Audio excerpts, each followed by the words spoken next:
Well, good morning, church, and welcome to Alive Fellowship Church. Can you believe that the Christmas season is already on us? Well, we're in the last message on discipleship and the importance of growing in our relationship with God. You know, God has called us to tell others about Christ. He's called us to encourage them, to be baptized, and then to teach them. And like I've said throughout this entire series, and we have discovered, God called us to be doing all three of those. That also means that God has called us to receive all three of those.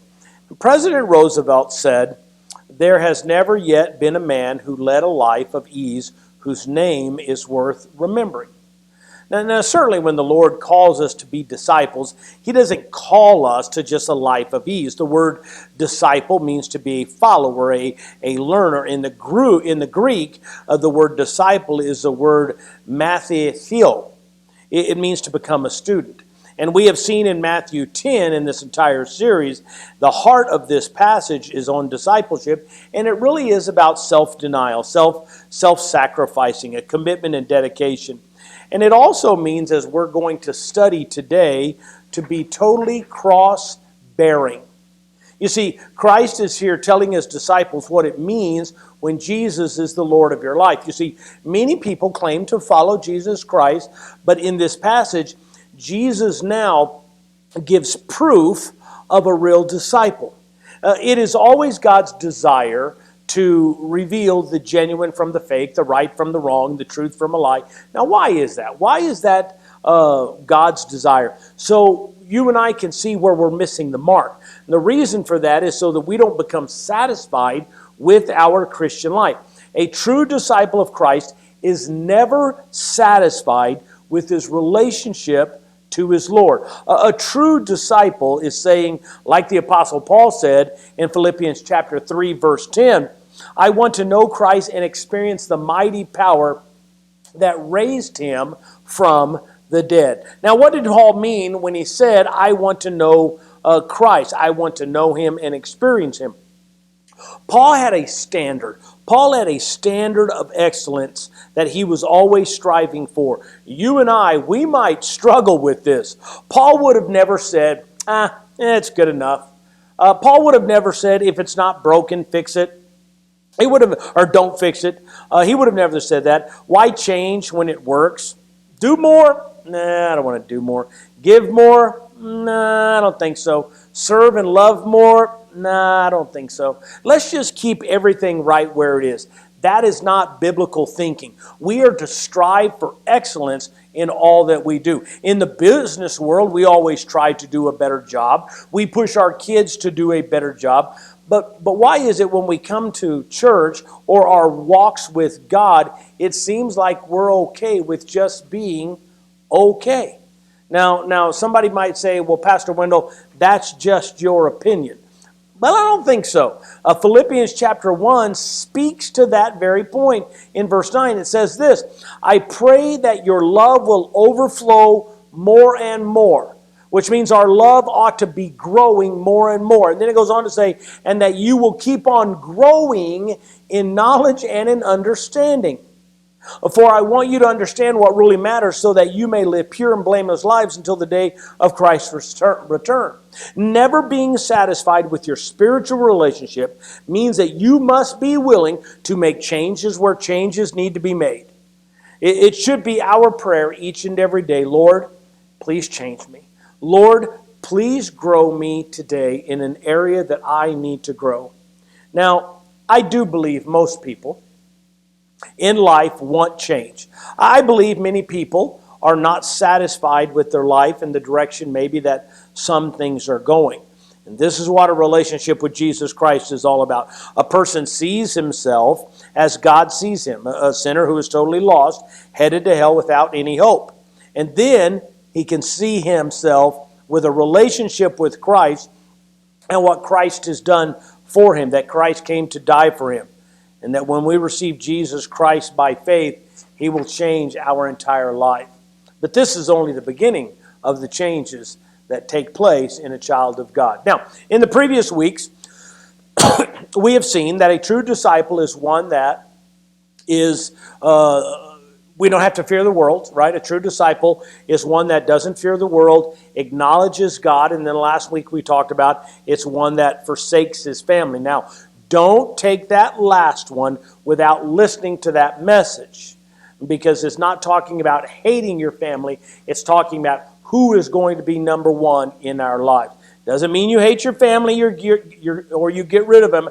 Our Lord is saying that discipleship means putting Christ first above all other relationships that we might have. In other words, a true disciple is one who does not fear the world because he's so committed to Jesus Christ that he's not afraid. He favors the Lord so much that when he comes to the point of confessing Christ, he will always confess and not deny Jesus, and he wants Christ to be first in his life above all else.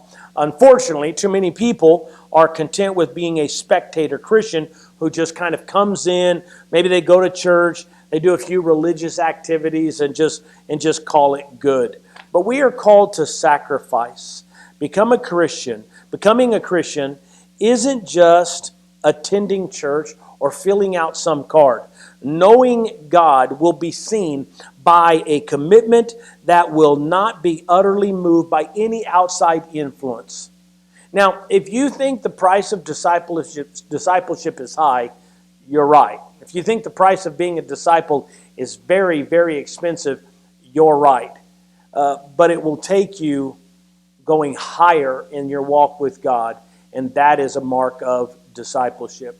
Remember, we don't have to fear the world. We acknowledge God. We forsake our family. Now today, what I want to do is I want to give you the last two marks of a true disciple. And so the next one is we follow the call that comes out of this entire passage of Matthew chapter 10 that we have been studying.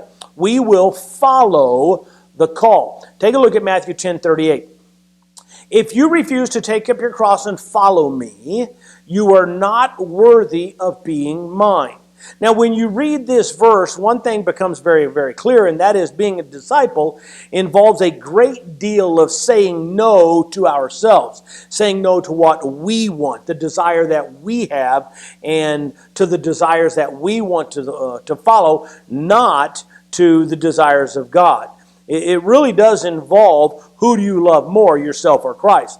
And Christ is saying that a true disciple is one who says, I love Christ more than even my own life. Now, you and I have heard verse 38, take up your cross, 1,000,000 times. Some have said, my wife is my cross. Karen would tell you that I am her cross, that she has carried for 35 years, and I am getting a little bit heavy for her to keep carrying. My teenager is my cross. The people I work with, they are the cross that I have to carry. That's my burden. My 2-year-old, who's just driving me crazy, is my cross. However, that is not what Jesus meant when he said those words, his cross. So then the question is, what is your cross? Now, when Jesus said that they would have to take up their cross, what did they think he meant? Now, some people say, well, they were viewing Calvary. Well, that can't be true. That couldn't be the case because they haven't even heard about Calvary at this time. Currently, they didn't even know that Jesus was going to die on the cross yet. So, when he said to take up your cross, they knew immediately what he was talking about. He was talking about dying. He was talking about just plain old dying. Now, how did they know that that's what he was talking about? Well, we know that from history, when the Romans wanted to teach people a lesson, they would crucify him. And they would put their crosses alongside of the roads so everybody could see them. It was their way of saying, either stand in line or stay in line, or this is going to happen to you. Every Jew that was crucified carried the crossbeam of his own execution on his back. So the disciples knew this, and they knew exactly what Jesus was saying. The cross was a symbol of pain, a torture, death. The most excruciating death man ever invented was crucifixion. It's a very slow death.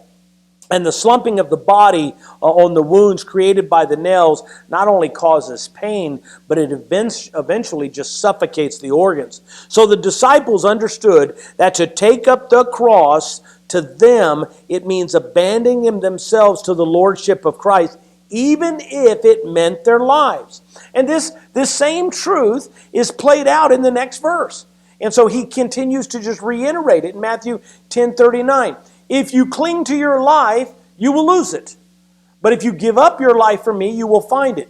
Now, the primary thought of this verse is salvation, putting your trust in Jesus Christ. When a person clings to his life, it means he wants to trust in his own security, in his own future, and his own way of handling things instead of turning to Jesus. You're trying to hang on to your own life if you're not willing to make the necessary sacrifices to the Lord. On the other hand, Jesus said, if you give up your life for his sake, you'll find it.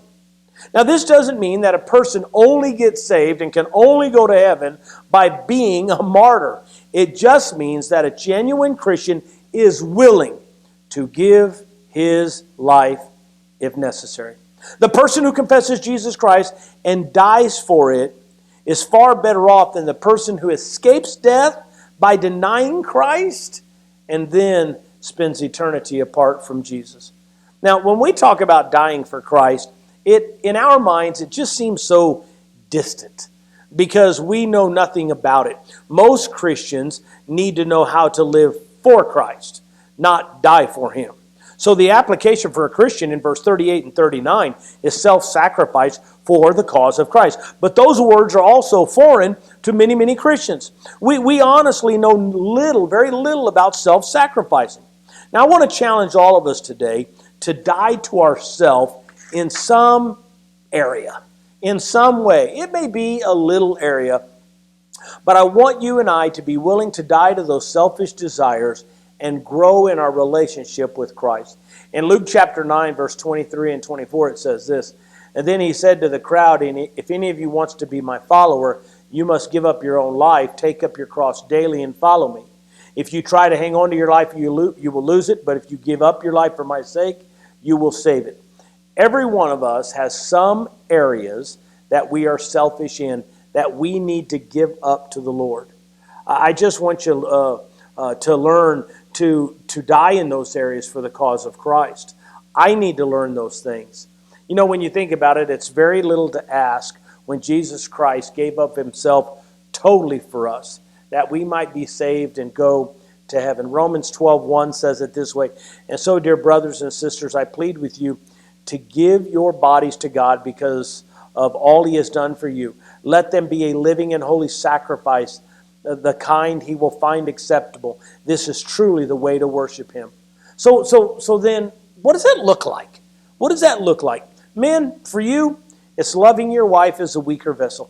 It's having a quiet time. It's praying with your family.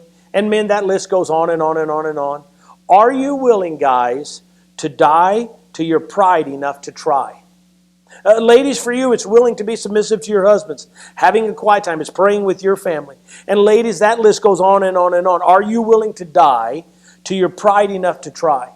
And for all of us, it's things like not cutting each other down, watching what we allow to come into our minds, or watching what we say and what we think, how we give, how we serve. And that list goes on and on and on. Are we willing to die to our pride enough to try?